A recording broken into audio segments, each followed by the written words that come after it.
Jauns un vienkāršs veids auto lukturu virsmas atjaunošanai. Lukturu virsma ar laiku oksidējas un tie kļūst necaurspīdīgi.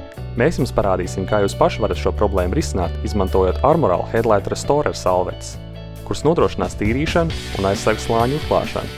Vispirms nomazgājiet auto lukturus un ļaujiet tiem nožūt. Pēc tam ar krāsotāju līmlentu aplīmējiet virsbūves daļas ap lukturu.